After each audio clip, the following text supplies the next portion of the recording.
Michael COHN looks like a boy's boy, but his mom says He loves to draw. He loves music. Michael's mom and their friends make a concerted effort to parent their kids in a gender-neutral way. Among my friends, I don't think anyone would ever say that they're not gender neutral. We always offer dolls and along with the trucks and the balls. The dolls and things, bring out nurturing. We asked their boys. Do any of the guys like dolls? I thought that stuffed animals are kind of like dolls. Some families now give their kids gender-neutral names so the kids can make up their own minds. The baby's name is Storm, what they're calling gender-free. So there's gender-free, there's gender-neutral, there's transgendered. More? Yes, we've got gender fluid, gender creative, gender independent. Education professor Elizabeth Myers teaches teachers don't treat kids as boys or girls.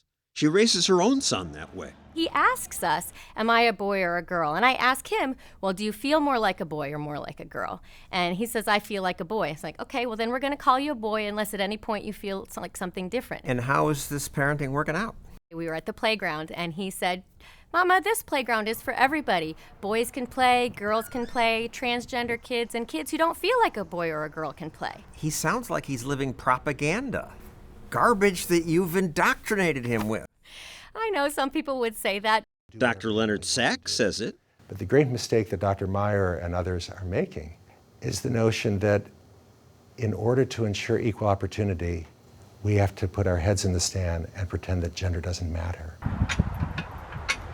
She asks her son, do you feel more like a boy or a girl? And she says, this is how gender should be established. The unintended message that the boys and girls are hearing is that, hey, the grown-ups are on another planet. They have no idea what actually matters to us. The result is gender-confused kids. Isn't this confusing for the kids? Absolutely not. They know who they are, and they're going to tell you who they are. Assuming, she says, that they don't get manipulated by our sexist society. Media messages, movies. He likes her. Kind of what our parents taught us, and so we internalize these norms and we think that that's just how it should be. It's not something that is biological or predetermined. But it is biological. Most boys do like the more active, violent sports. There are average tendencies, but that doesn't mean most. Aren't most boys different from most girls? I would disagree. I once believed that, but then I had kids. My wife didn't allow my son to have toy guns. He made guns out of carrots. It's true, and my son likes to turn just about everything into a gun or a shooting mechanism, no matter how hard I try to discourage it. Don't discourage it, says Dr. Sachs. If the son jumps up from behind the couch and says, bang, bang, you're dead, and the mom reprimands him, and the mom says, well, I love you, but I wish you weren't so into the violent games. And the result is not a generation of boys who want to engage in scrapbooking. The result is boys who are looking to the internet and getting their ideas of masculinity from that. Which is probably not a good thing, given what's on the internet. To reduce the influence of sexist culture, Sweden now pushes toy ads that are gender neutral. Girls play with guns, and boys happily iron clothing. Boys want to vacuum and iron and... If that's what speaks to them as fun and entertaining. Councilwoman Abby Land is proposing to make all single-stall restrooms gender neutral.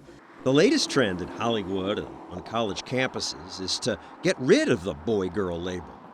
But science shows most people are not gender neutral. What happens when you ask girls and boys to draw whatever they want? Girls draw people, pets, flowers, and trees. The people have eyes, mouth, hair, and clothes. It doesn't matter where the girl is from. This test has been done in America, Africa, Thailand, Japan. The results are similar. Here's a Japanese girl's picture and an American girl's.